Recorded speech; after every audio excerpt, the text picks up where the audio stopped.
నమస్తే, welcome to our channel. నేను మీ నరేష్. రాష్ట్ర వ్యాప్తంగా సంచలనం రేపింది నవీన్ హత్య కేసు. ఈ హత్య జరిగి దాదాపు 2 వారాలు అవుతున్నా ఇంతకీ ఈ కేసులో ఏం జరుగుతుంది? ప్రధాన నిందితుడు హరిహర కృష్ణను రిమాండ్లో ఉంచారు. హరిహర కృష్ణకు సపోర్ట్ చేసి సహకరించిన అమ్మాయి నిహారికను అలాగే హసన్ను కూడా చెంచల్ కూడా జైలుకి పంపించడం జరిగింది. ఇంతకీ వాళ్ళకు ఏం శిక్షలు పడబోతున్నాయని చాలామంది డైలమాలు ఉన్నారు.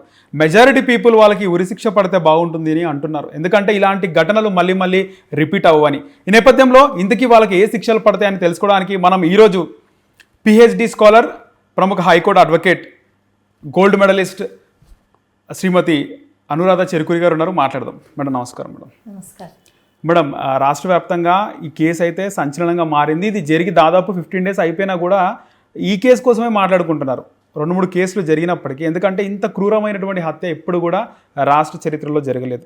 మీ అనాలిసిస్ ప్రకారం వాళ్ళకు ఏ శిక్ష పడుతుంది మేడం? ముఖ్యంగా హరిహర కృష్ణ ఏ శిక్ష పడుతుంది అంటారు? ఫస్ట్లీ దీని గురించి మాట్లాడే కన్నా ముందు ద మోస్ట్ అన్ఫార్చునేట్ థింగ్ ఏంటంటే ఇటువంటి సంఘటనలు మన సంఘంలో జరగటం అనేది as a citizen it is all our responsibility, failure of the society to maintain certain discipline. He is just completed his BTech అండి. He is a very young citizen of our country. అతను ఈ సంఘటన చేసింది it is not just murder అండి. అతను చేసింది only murder కాదు, it is brutal murder.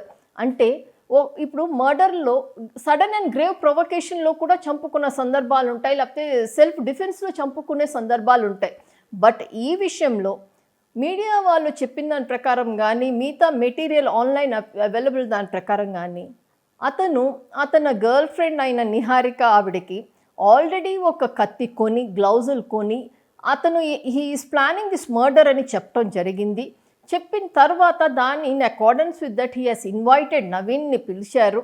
పిలిచిన తర్వాత ఆ అబ్బాయిని ఇతను అందరూ కలిసి they had a good dinner. తర్వాత తన బండి మీద ఎక్కించుకొని ఒక ఐసోలేటెడ్ సిచ్యువేషన్కి తీసుకెళ్ళి చంపటానికి వీళ్ళిద్దరి మధ్య వ్యక్తిగత కక్షలు కూడా ఏమీ లేవు. బట్ హరిహర కృష్ణ ఒక మైండ్ సెట్ని నేను ఇందులో చాలా ఫోకస్డ్గా అబ్జర్వ్ చేసింది ఏంటంటే, చంపి ఊరుకోలేదు అతను. అతను తలకాయ వేరుగా చేసేయటం, అతను చనిపోయిన నవీన్ వేలు కట్ చేయటం, జెనైటల్స్ కట్ చేయటం అనేది ఇట్ షోస్ హిస్ పర్వర్టెడ్నెస్. అతనికి దేని మీద ఆగ్రహం, అతనికి దేని మీద కోపం, ఏ పరిస్థితుల్లో అతను ఇంత బ్రూటల్గా మర్డర్ చేయాల్సి వచ్చింది? ఇండియన్ పీనల్ కోడ్ ప్రకారం అయితే సెక్షన్ 302కి మర్డర్కి లైఫ్ ఇంప్రిజన్మెంట్ కానీ, లేకపోతే capital punishment that is death penalty కానీ అలాంగ్ విత్ ఫైన్ ఇంపోజ్ చేయటం జరుగుద్ది. బట్ మీరు అడిగిన క్వశ్చన్ ఏంటి అంటే, అతనికి ఏ రకమైన పనిష్మెంట్ పడవచ్చు అని. మామూలుగా మర్డర్కి అయితే అదే డెత్ పెనాల్టీ కూడా పడవచ్చు.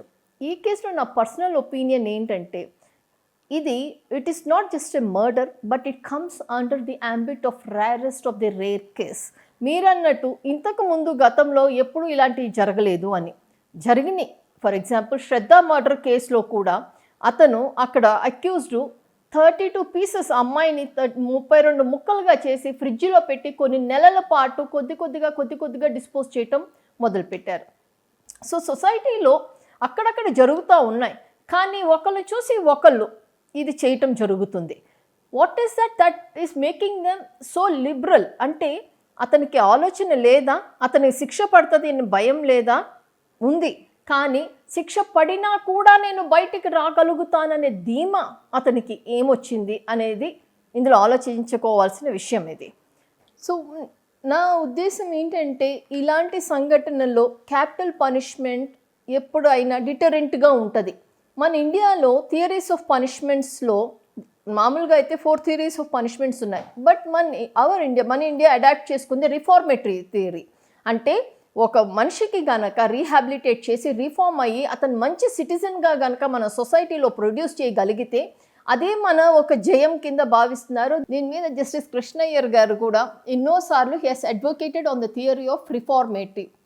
ఎందుకంటే ఒక మనిషికి రీఫార్మ్ అయ్యే ఛాన్స్ ఉంటే ఇవ్వమని, క్యాపిటల్ పనిష్మెంట్ పడితే మిగతా యువకులకు కానీ మిగతా సిటిజన్స్ కానీ ఒక డిటరెంట్గా ఉంటుంది.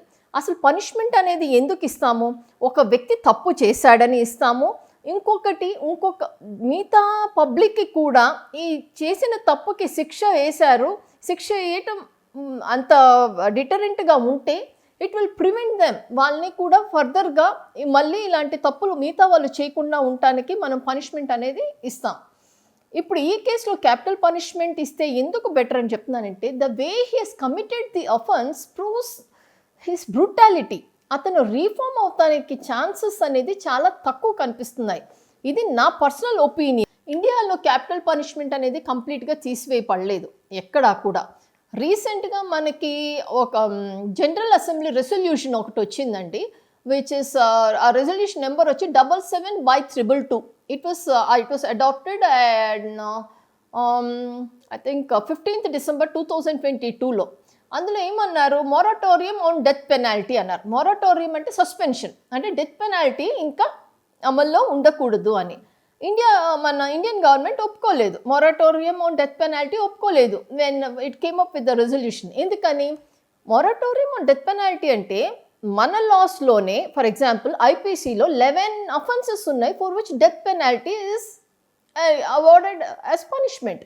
అండ్ అపార్ట్ ఫ్రమ్ దట్ మా సావర్నిటీని మనం వదులుకున్నట్టు.